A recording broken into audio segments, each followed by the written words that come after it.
Aujourd'hui, cette semaine, j'ai eu un chant qui a tourné dans ma tête en boucle toute la semaine. Et je remercie l'équipe qui était dimanche sur l'estrade de nous avoir chanté « Toutes les générations devant lui prosterner entonneront ensemble un cantique à l'agneau ». Quelle joie aujourd'hui de vivre l'Église avec vous, chers frères et sœurs. Nous sommes toutes ces générations. Tout à l'heure, à la fin du culte, les enfants vont nous rejoindre. Toutes les générations chantent un cantique à l'agneau. Le deuxième couplet commence « Vous », ça s'adresse à chacun de nous, « Vous qui l'a pardonné, vous qui l'a racheté, venez chanter ce cantique à l'agneau. Vous qui l'a libéré, vous qui portez son nom, venez chanter ce cantique à l'agneau. » Et nos voix résonnent pour l'éternité. Les anges acclament « Tu es saint ». L'univers proclame « Tu es saint ». Tu es glorifié, Dieu très saint. À jamais, tu es saint. C'est un chant qui doit animer nos cœurs. Et j'étais à la maison tout seul par moment. Alors j'en profite, je mets la musique à fond. Je me lâche. Je lève les mains et je proclame avec les anges, tu es saint. Ça, chez moi, un effet, c'est que je ne peux plus chanter et que je pleure.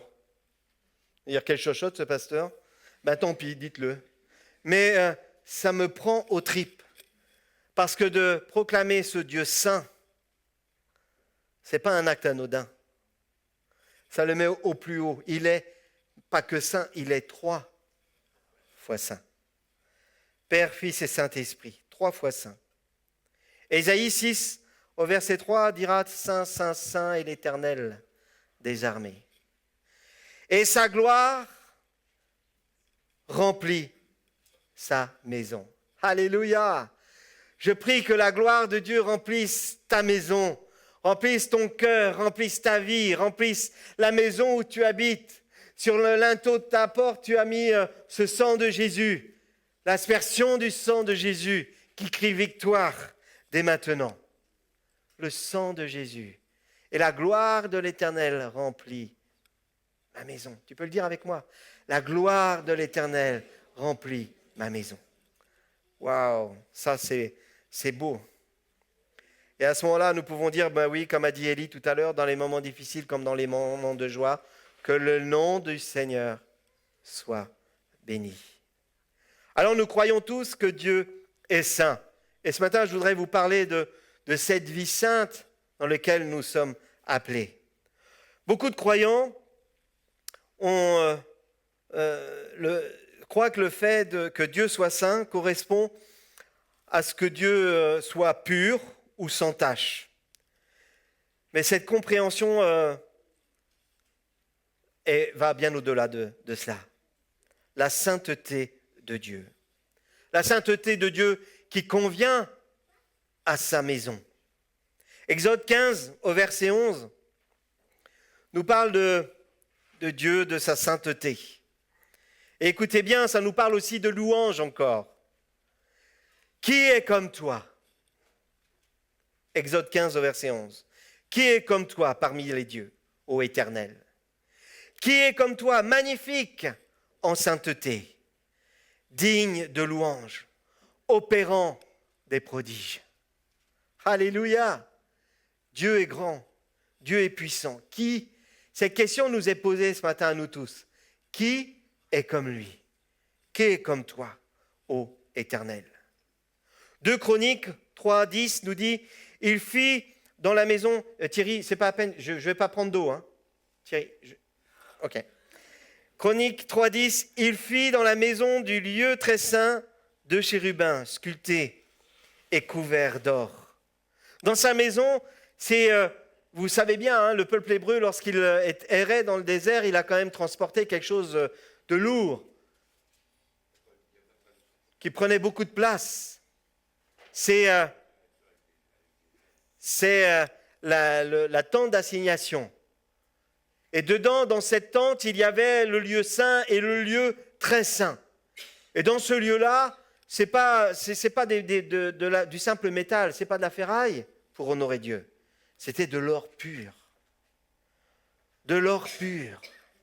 Et le Seigneur, dans sa maison, a des mets de choix, de qualité. Dieu réside dans les lieux sanctifiés, parce qu'il est 3 fois saint. Alors c'est un peu fou de penser qu'il a voulu faire sa demeure en moi. Amen. Qu'il a voulu faire sa demeure en moi, que je suis son temple, le temple du Saint-Esprit, le temple de sa présence. Dans 1 Pierre 15 à 16, il dit au contraire, tout comme lui, qui avez 3, 4. Tout comme celui qui vous a appelé est saint. Soyez saints dans tout votre comportement. Car voici ce que Dieu dit dans l'Écriture. Soyez saints, car je suis saint.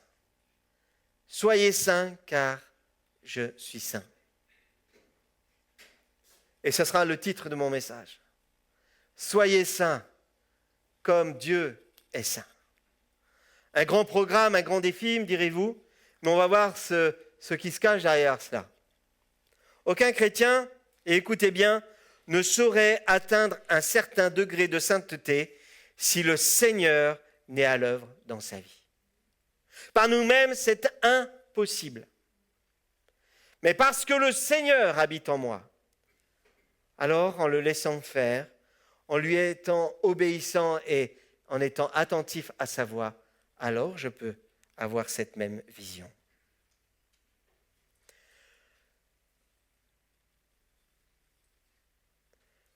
Aucun chrétien ne saurait atteindre un certain degré de sainteté si le Seigneur n'est à l'œuvre dans sa vie, mais il ne l'atteindra pas non plus s'il n'y consacre pas sa vie.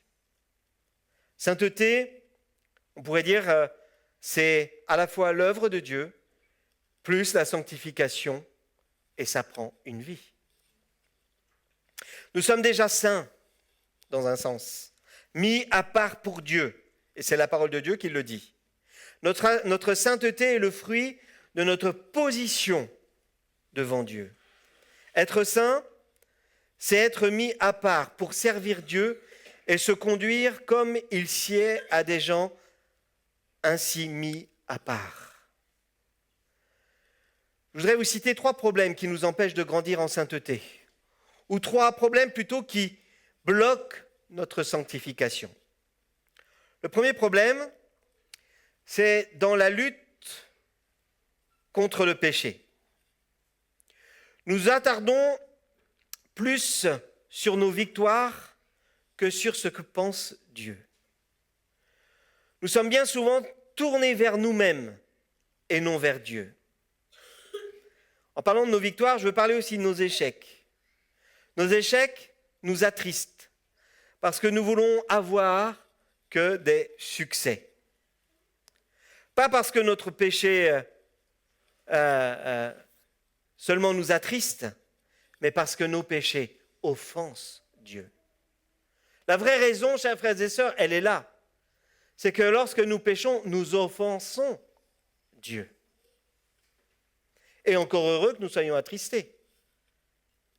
Notre péché est l'offense à un Dieu saint, pas seulement une défaite personnelle. Le deuxième problème, nous pensons que la sainteté s'atteint sans effort. Et nous oublions ou minimisons notre responsabilité dans la sainteté. En quelque sorte, sois responsable aussi de tes choix. Des fois, j'ai entendu, c'est Dieu, et puis quand c'est pas Dieu, c'est les attaques du diable. Ça serait soit l'un ou soit l'autre. Au milieu, il y a toi aussi et tes responsabilités. La responsabilité de tes choix, de tes priorités. Troisième problème, écoutez bien, nous ne prenons pas au sérieux certains péchés. Nous minimisons les choses. Ce sont soyez attentifs, ce sont les compromis sur les points mineurs qui débouchent sur des chutes vertigineuses. Je répète, ce sont les compromis sur les points mineurs qui débouchent sur des chutes vertigineuses. Nous devons nous demander à qui j'obéis plutôt qu'à quoi j'obéis. Toute tolérance vis-à-vis du péché est incompatible à une vie de sainteté. Quelques principes pour grandir en sainteté. Parce que, chers frères et sœurs, ça n'est possible que, je le répète, que si Dieu est aux commandes de notre vie. De nous-mêmes, nous disons, j'y arriverai pas. De nous-mêmes, nous disons, je vais encore me gameler, je vais encore tomber, je vais encore chuter. Mais regarde-toi comme Dieu te voit. Reconnaître la nécessité. Nous devons reconnaître premièrement la nécessité de la sainteté. Devant Dieu, nous sommes saints. Nous avons été sanctifiés par le sacrifice de Jésus-Christ à la croix, ce qui nous amène à pouvoir prendre le pain et le vin. C'est notre statut aux yeux de Dieu, mais nous devons chercher la sanctification sans laquelle nous ne pouvons pas voir Dieu. Hébreux 12, 14, vous pouvez le noter. En fait, la Bible nous dit que Dieu nous a sauvés pour nous rendre saints.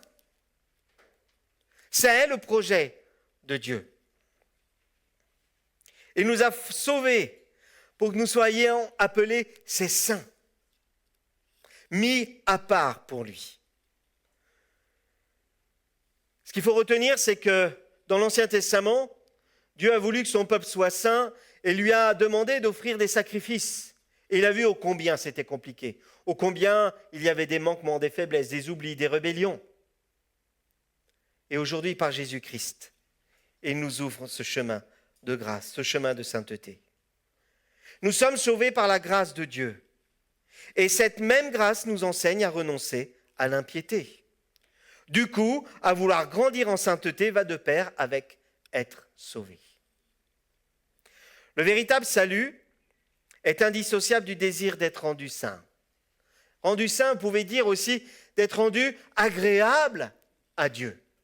Agréable à Dieu, c'est pas être celui qui réussit tout en tout, qui est parfait, qui a des ailes dans le dos. Non, c'est pas ça.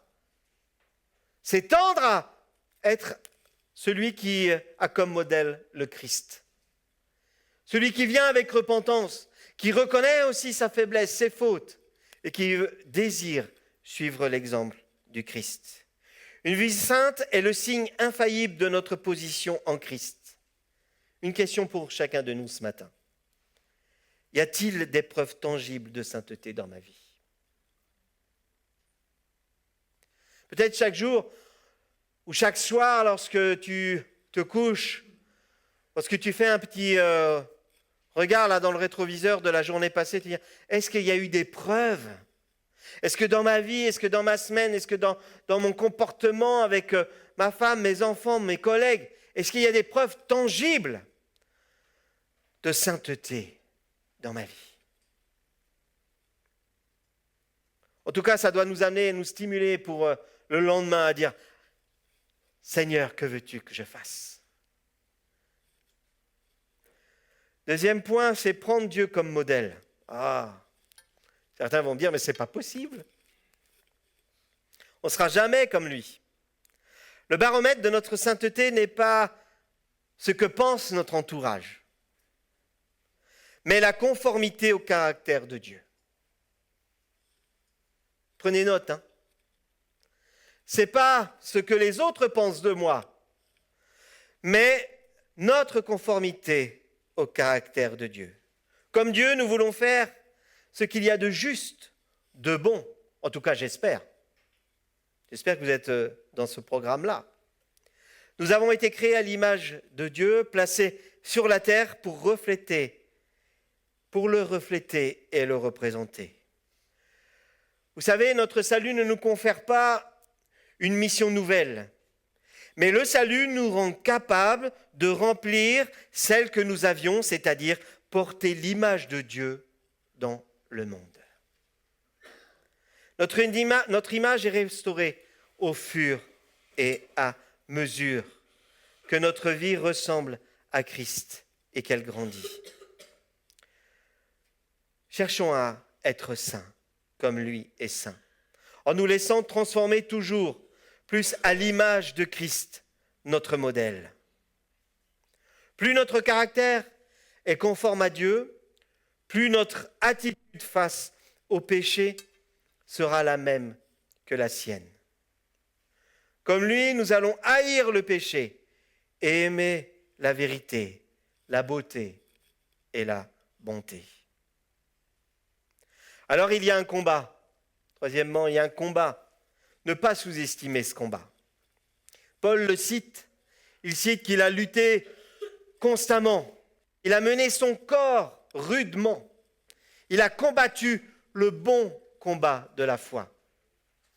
Et face à tout ce qui nous entoure, où on appelle aujourd'hui bien mal et mal bien, là où on a du mal à être en accord avec ses orientations pour le mariage, pour la sexualité, pour les jeunes et les moins jeunes d'ailleurs, il y a un combat. Et nous avons le combat de la vérité. Et l'Église a le combat de la vérité. Un homme et une femme qui vivent ensemble, ce n'est pas hors du mariage. Voilà ce que doit dire l'Église. Et le mariage, c'est un homme et c'est une femme. Et nous avons été créés hommes ou femmes. Il me semble. Je fais référence au choix du genre et à tout ce qui est autour de nous. Il y a un combat. Et la vie chrétienne est un combat de tous les jours. Et nous luttons nous-mêmes contre le péché qui combat à l'intérieur. Et nous voulons le mettre à mort. C'est ce que nous dit la parole de Dieu. Il dit que notre cœur est tortueux, insondable et trompeur. Chaque jour, nous devons demander à Dieu qu'il nous sonde pour nous aider à discerner le mal du bien. Si pour nous, ce n'est pas clair, dans notre témoignage, ça ne sera pas clair non plus. Et nous serons comme les autres dans la compromission. Par sa parole, par son esprit, l'Esprit de Dieu nous révèle notre péché et nous révèle le péché de l'homme. Et il nous faut nous garder de deux pièges. Celui d'une introspection morbide. On est bloqué. Vous savez, ce péché-là, une introspection morbide. Et voilà, j'ai péché une fois, mais voilà, je ne suis pas digne et je rumine ça et je rumine ça. Au lieu de prendre à la croix le pardon par la repentance. Deuxièmement, se focaliser sur un péché au détriment de tout le reste. Mais Dieu ne nous laisse pas combattre le péché tout seul. Il nous donne de pouvoir compter sur sa grâce, sur la grâce de Dieu qui renverse tous nos péchés pour nous rendre purs par Jésus-Christ. Nous sommes unis à celui qui est à l'œuvre en nous, pour nous fortifier par sa puissance infinie. Il nous dit alors que nous sommes faibles, mais par la puissance de Dieu, nous sommes forts. Par sa puissance qui agit en nous, nous pouvons renverser tous les raisonnements et être dans les mains de notre Seigneur. Amen. La puissance du Saint-Esprit nous donne de triompher. La puissance de l'Esprit de Dieu donne de triompher. Un autre point, c'est de ne pas minimiser notre responsabilité, comme je l'ai dit tout à l'heure.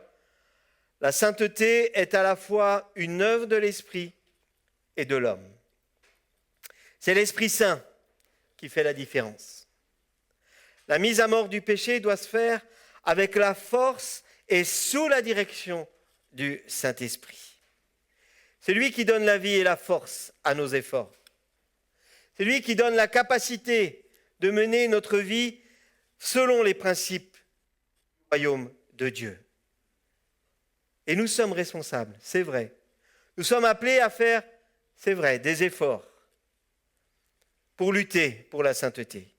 Et du coup, au lieu de parler de défaite, ou de victoire pour décrire nos progrès ou nos reculs dans la sainteté, il serait peut-être préférable de parler d'obéissance ou de désobéissance. Est-ce que je marche dans l'obéissance ou est-ce qu'à contrario, je suis dans la désobéissance? L'autre point, c'est tenir nos corps en bride. Relisez les écrits de Paul, comme j'ai dit tout à l'heure, il en parle bien. Nous avons tendance à penser la piété et la sainteté comme une affaire qui se passe uniquement dans nos cœurs et dans nos pensées. Mais le combat pour la sainteté se passe aussi dans nos corps. Nous avons été créés avec des choses physiques et spirituelles, et notre sainteté doit englober les deux. Notre corps peut devenir un instrument d'injustice. Bien sûr, on va penser à la sexualité. On va penser à des choses comme les excès de table, à des choses qui nous amènent dans la désobéissance, à mener aussi dans la gloutonnerie, la paresse, la nonchalance. Et vous savez, la nonchalance, c'est aussi des choses qui se jouent aussi dans notre pays, dans notre civilisation. Peut-être demain, la nonchalance. Mais cette nonchalance peut nous amener aussi dans la nonchalance spirituelle, à ne pas prendre de décision. On verra plus tard. Nous devons maîtriser notre corps et faire de lui notre serviteur et non notre chef. Vous pourrez lire dans 1 Corinthiens 9, 27. Un autre point, bien se nourrir. Bien se nourrir. C'est notre volonté qui nous fait choisir de céder à la tentation ou non. Et ce qui détermine notre caractère et notre conduite. Nous devons donc apprendre à amener notre volonté à se soumettre et à obéir à la volonté de Dieu. Seigneur, ta volonté et pas la mienne. Ça vous rappelle pas une prière? Que ta volonté soit faite sur la terre. Voilà l'enseignement de Jésus.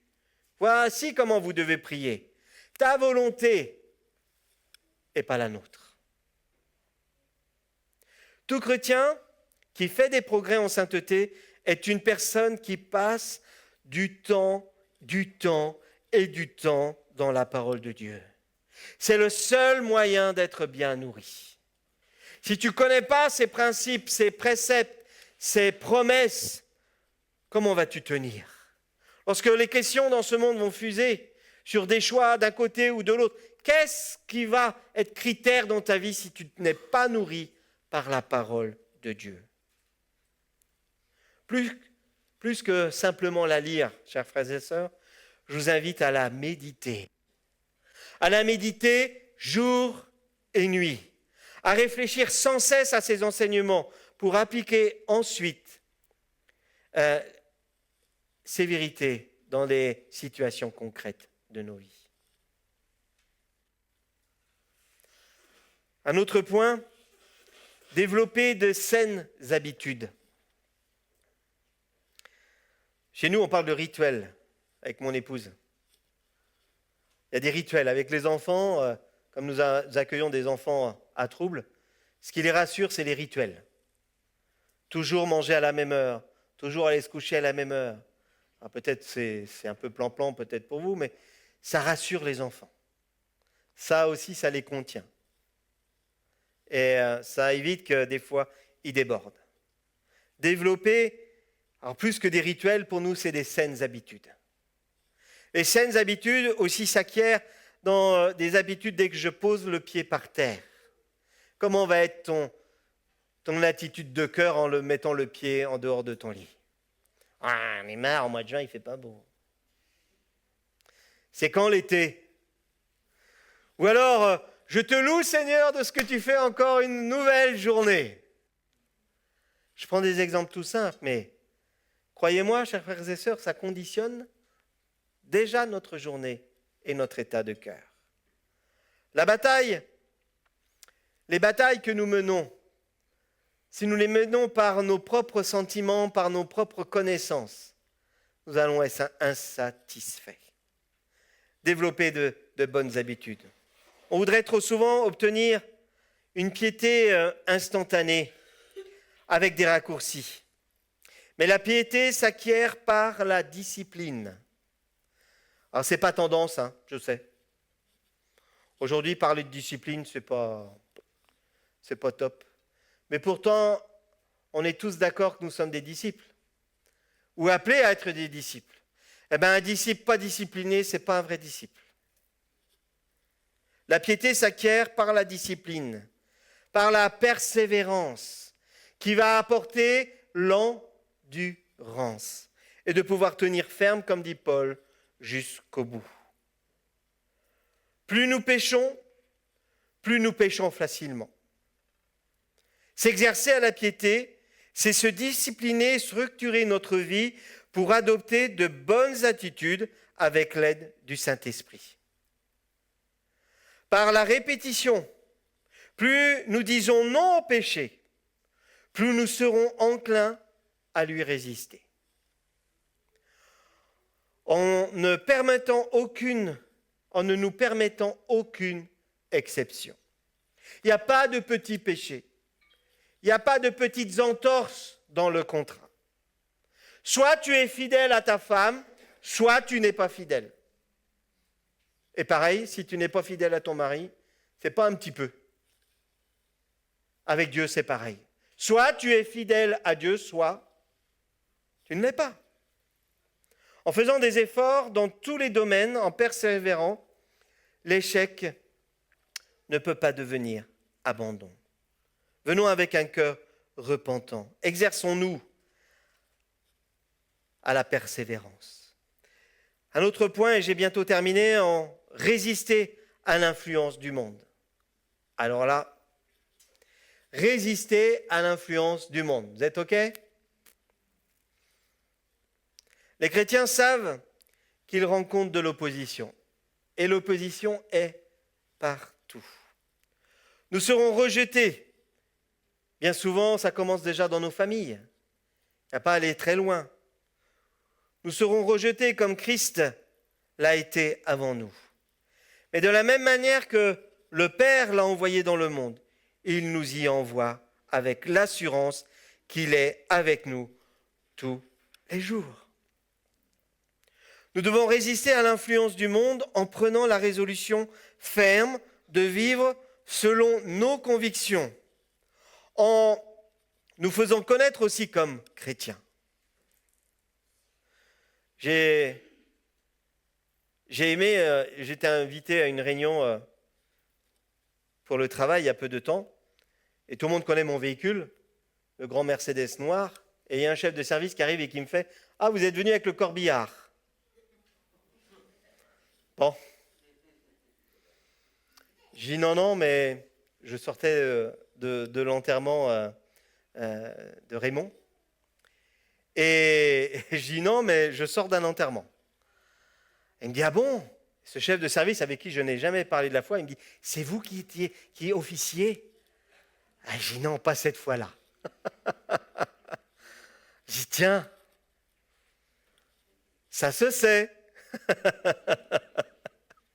Bon, je me cache pas, mais je n'ai jamais parlé avec lui. Ça m'a interrogé, je me dis, bon, c'est bien, notre témoignage doit nous devancer. Il doit nous devancer. Nous devons résister à l'influence du monde. Aujourd'hui, avec cette laïcité, qui est cette laïcité de l'interdit, alors que cette laïcité est là pour respecter chacun dans ses croyances et qui doit pouvoir nous donner l'opportunité de témoigner de qui est Jésus. Ne nous mettons pas ces interdits-là non plus sur nos épaules, mais usons de sagesse, usons de discernement par le Saint-Esprit, et qui nous garde aussi de tout compromis. Parce que sinon, lorsque nous allons être interrogés, nous allons commencer à bredouiller en disant « oui, mais… » Non, il n'y a pas de « mais ». Jésus est le chemin, la vérité et la vie. Il n'y a pas de « mais » avec ça. Un avant-dernier point, c'est obéir par et pour la joie. On l'a lu tout à l'heure dans ce passage que la sanctification, elle nous amène à la joie. Certains ont parfois l'image, à tort ou à raison, que les gens les plus saints sont aussi les plus austères. Mais ça ne devrait pas être le cas. Les gens qui marchent dans la sainteté devraient être les gens les plus joyeux, les plus heureux. Jésus m'a sauvé. Alléluia, je suis racheté. Je suis en chemin. J'apprends à marcher dans une vie sainte. Et la joie du Seigneur est ma force. Je suis heureux parce que j'ai décidé de dire oui à l'alliance de Dieu. Je veux marcher en sainteté, m'éloigner du péché. Mais plus je m'éloigne du péché, moins je suis sur la culpabilité et plus la joie me gagne. Alors je peux témoigner que la joie du Seigneur est ma force. Alléluia! Ça renverse la pensée de l'austérité. Marcher avec Dieu, c'est un chemin de paix et de joie par le Saint-Esprit. On a chanté ce chant qui pour moi parfois est difficile. Seigneur, tu donnes. J'aime bien quand il donne, j'aime moins quand il reprend. Pas vous? Moi, je veux qu'un Dieu qui donne. Ça se trouve où dans la Bible, ça? Il donne et il reprend. Hein? Déchirez pas la page. Hein? Jean 15, au verset 10, nous dit « La joie vient de notre communion avec Dieu. Elle est affectée quand nous péchons. Alors, mais la joie n'est pas seulement le résultat d'une vie sainte, mais la source de notre sainteté. » Alors, tu mets au verset 10, s'il te plaît. Si vous gardez, Jean 15, 10, oui. Si vous gardez mes commandements, vous demeurez dans mon amour. De même que j'ai gardé les commandements de mon Père et que vous demeurez dans son amour, je vous ai dit ces choses afin que ma joie en vous soit et que votre joie soit parfaite. Amen. Une joie parfaite. Gardons les commandements de Dieu. Ils sont bons pour nos vies. Le dernier point s'adresse à chacun de nous. Bon, déjà, tout s'adressait à chacun de nous, mais sur ce fait d'être ensemble. Rechercher la sainteté en Église, en famille. Pour être saint, Dieu nous a donné son esprit, sa parole, mais il nous donne aussi nos frères et nos sœurs. Alors, il y a quelque chose de formidable, c'est qu'avec nos frères et nos sœurs, c'est comme si nous avions deux morceaux de deux morceaux de fer, ensemble. Et lorsqu'ils sont ensemble, ils s'aiguisent l'un l'autre. Non? Parce que nous sommes différents. Parce que nous avons des compréhensions différentes. Parce que nous avons, Pierre-Yves et moi, deux caractères bien différents. Mais nous devons grandir en sainteté et le faire en communauté. La sainteté personnelle n'a qu'une dimension verticale. Mais être saint aussi est une source d'encouragement pour nos frères et sœurs pour grandir et faire grandir le royaume de Dieu. L'impiété ne gâche pas juste notre relation avec Dieu, mais elle a des répercussions aussi sur l'ensemble de la communauté. Lorsque nous savons que nous manquons la cible, bien souvent c'est la tristesse, la peine qui s'installe dans notre vie. Et nous n'arrivons pas à partager la joie avec nos frères et sœurs. Et nous privons à ce moment-là d'encouragement, nous privons la communauté d'encouragement, de joie, de paix que nous pouvons communiquer aux uns et aux autres. Mais pour cela aussi, nous pouvons compter aussi sur l'Église pour le vivre. Étant des modèles les uns pour les autres. Portant les fardeaux les uns des autres. dénonçant le péché dans l'amour et encourageant mon frère et ma sœur à vivre dans une vie qui plaît au Seigneur et m'engageant à ses côtés pour l'aider et l'accompagner afin de pouvoir résister. En nous exerçant ensemble aux bonnes œuvres, en pratiquant la justice ensemble, en nous rappelant l'Évangile les uns les autres. La parole de Christ nous régénère et nous sanctifie. Sans l'Évangile, il n'y a pas de sainteté.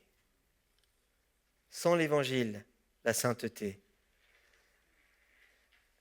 est impossible. Alors, avec l'Évangile, nous gagnons en sainteté. Et nous voulons partager les uns les autres cet Évangile de vie. Que la parole de Christ donc trouve alors la place centrale dans nos prédications. Priez pour cela. Nous ne sommes pas là pour prêcher l'évangile de Yannick, ni l'évangile de Pierre-Yves. Christ n'est pas venu prêcher l'évangile de Jésus-Christ.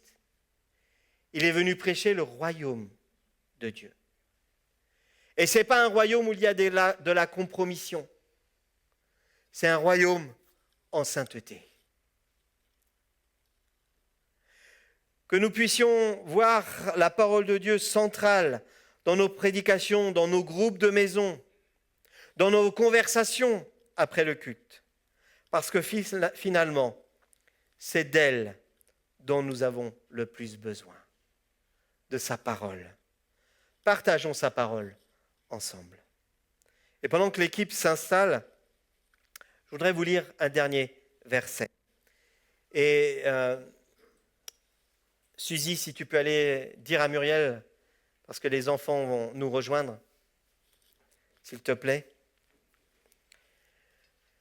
Un dernier passage dans Apocalypse 4 au verset 8. Apocalypse 4 au verset 8 nous dit « Les 4 êtres vivants ont chacun 6 ailes. Ils sont remplis à Dieu tout autour et au-dedans. Ils ne cessent de dire jour et nuit, Saint, Saint, Saint est le Seigneur Dieu Tout-Puissant, qui était, qui est et qui vient. » On a commencé avec le début de la Bible, dans Exode, où on nous cite que Dieu est saint. Le premier verset que je vous ai cité,